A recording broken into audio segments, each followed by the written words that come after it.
Que el impacto ya existía. El impacto ya existía desde que se aprobaron las sanciones. Recordemos que Estados Unidos no le puede vender petróleo a Venezuela ya desde la primera fase de las sanciones.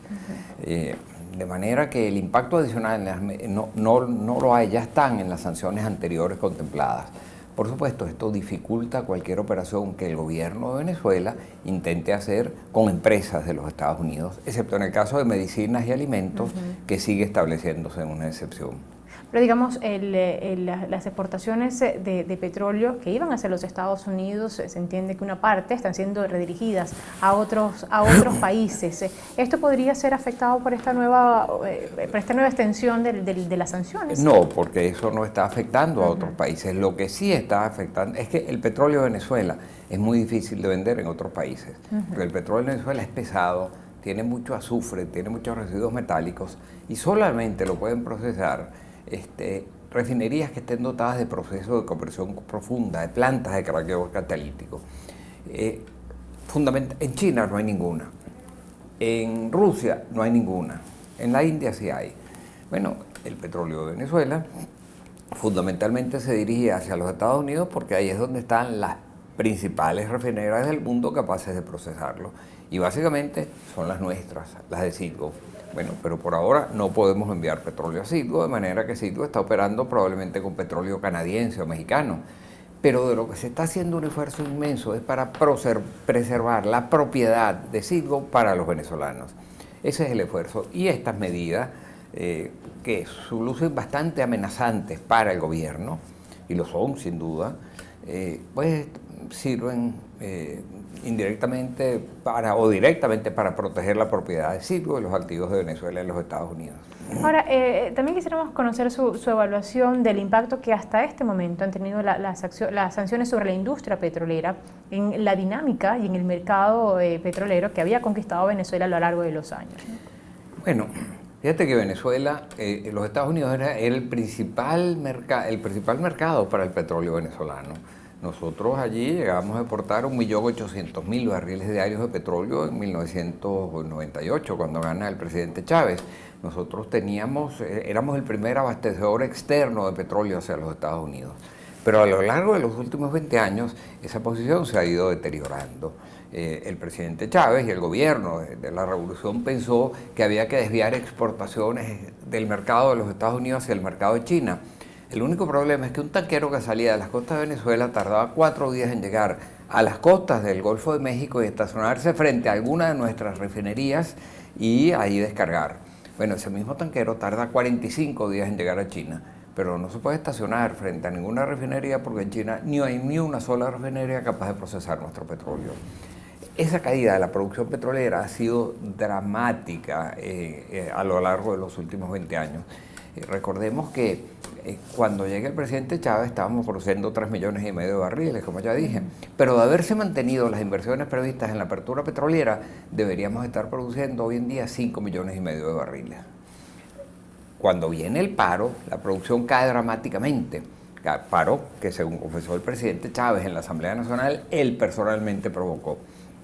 Después se recupera la producción, pero PDVSA nunca más fue la misma, porque le habían lanzado su cerebro a la basura. Habían votado 20.000 personas que en promedio tenían 15 años trabajando para la industria y acumulaban 300.000 años de experiencia y conocimiento.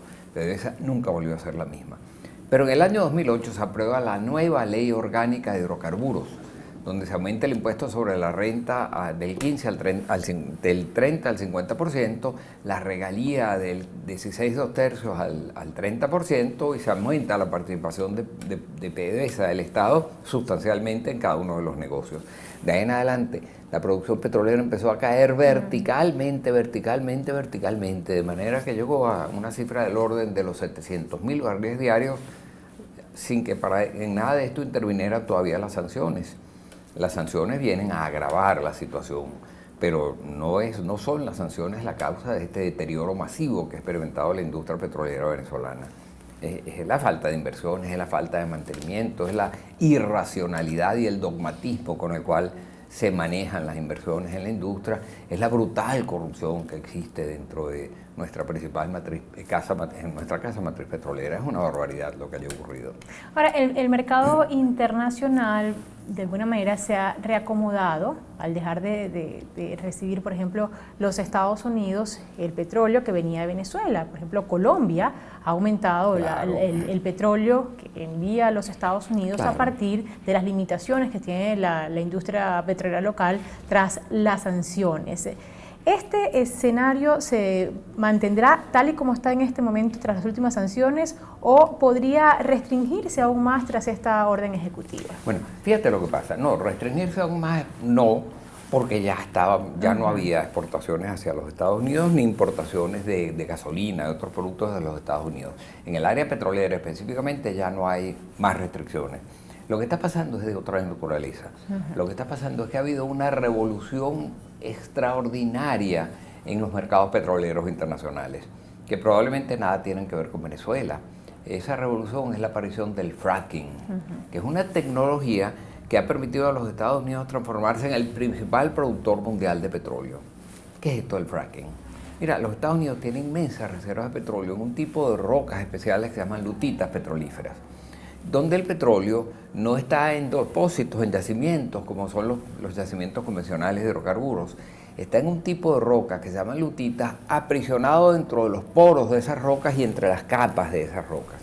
Cuando tú perforas un pozo convencional, de ahí no sale petróleo. Pero con el fracking llegan la mecha, el pozo llega hasta donde está la formación de lutitas y ahí vía presión hidráulica provocan una fractura de la formación, por eso se llama fracking. Al fracturarse la roca, libera inmensas cantidades de gas y de petróleo. Y eso ha hecho que los Estados Unidos en poquísimos años haya pasado de producir menos de 7 millones de barriles diarios a producir 12 millones y medio de barriles diarios, transformándose en el principal productor mundial de petróleo. En otras palabras, los Estados Unidos ya no necesitan el petróleo venezolano. En cambio, nosotros sí necesitamos del mercado de los Estados Unidos, porque allí tenemos las refinerías de Citgo y allí es donde se pueden refinar el tipo de crudos que nosotros tenemos. Pero digamos, mientras se mantenga esta situación, mientras se mantengan las sanciones, el ingreso venezolano va a seguir limitado, porque recordemos que 96 de cada 100 dólares que ingresaban a Venezuela provenían de la venta de petróleo, de la exportación de petróleo, ¿cierto? Y eso ha cambiado. Claro, mira, todavía a principios de este año el 97% de todos los dólares que le ingresaban al país provenían del petróleo. Pero, ¿de dónde provenía ese petróleo? Pues era fundamentalmente del petróleo que enviábamos a los Estados Unidos. Entonces las sanciones han tenido un impacto en el ingreso. Es que el problema no fueron específicamente las sanciones, fue la caída de la producción. Fíjate que el ingreso petrolero venezolano, el ingreso petrolero, nosotros siempre se nos dijo que éramos un país rentista. Bueno, ya no somos un país rentista. El gobierno cumplió con su promesa de eliminar con el rentismo. Lo que pasa es que lo hizo por la vía rápida de eliminar la renta petrolera. ¿Por qué? Porque se vino abajo la producción. Antes de las sanciones ya se había venido trepitosamente abajo la producción. Y además porque se vino abajo el precio del petróleo. Ahora, nosotros seguimos exportando petróleo tal como lo estábamos exportando antes de las sanciones. ¿A dónde? A China. Pero en China, de ahí no recibimos ni un dólar, porque todo lo que enviamos a China es para pagar deudas viejas. Estamos pagando las deudas con petróleo, de ahí no nos queda nada. El petróleo que enviamos a Rusia no nos deja nada. Eso es para pagar deudas viejas, aquellas deudas que se contrajeron para la compra de armamento, aquellos helicópteros, aquellos aviones Sukhoi. Bueno, eso lo estamos enviando con petróleo, no nos queda nada. Nos queda el petróleo que enviamos a la India, ahí sí queda. La India además tiene una empresa que es la mayor empresa refinadora del mundo, que se llama Reliance, que sí tiene capacidad para procesar los crudos pesados venezolanos. Pero ya la India dijo que no le va a comprar más petróleo, al menos del que ya le compraba. Entonces, nuestro petróleo, hoy en día, no encontramos a quién vendérselo. ¿Y quién nos los compra? Nos los compra a precio de gallina flaca. ¿Para qué? Para mezclarlo con crudos livianos de otras procedencias y poder refinarlo en refinerías convencionales, en lugar de refinarlo en instalaciones dotadas de conversión profunda, que son las que nos dejan mayor rendimiento. Que son las que tiene Citgo en los Estados Unidos. Y por eso es vital preservar la propiedad de Citgo para Venezuela. Y en el fondo estas sanciones, por irónico que parezca, están logrando ese objetivo. Pero usted dice que digamos, se puede estar tranquilo en cuanto a la propiedad de Citgo por parte del Estado venezolano. Estar tranquilos, ¿sí?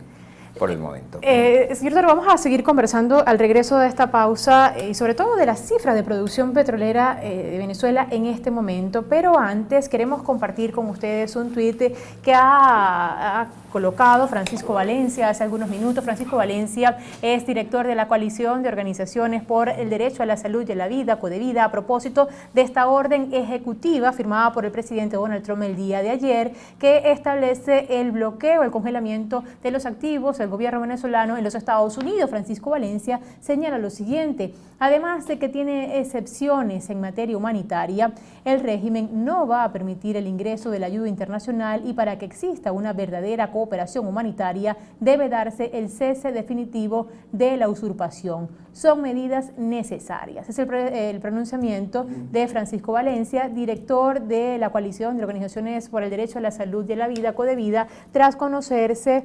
la firma de esta orden ejecutiva por parte del presidente Donald Trump.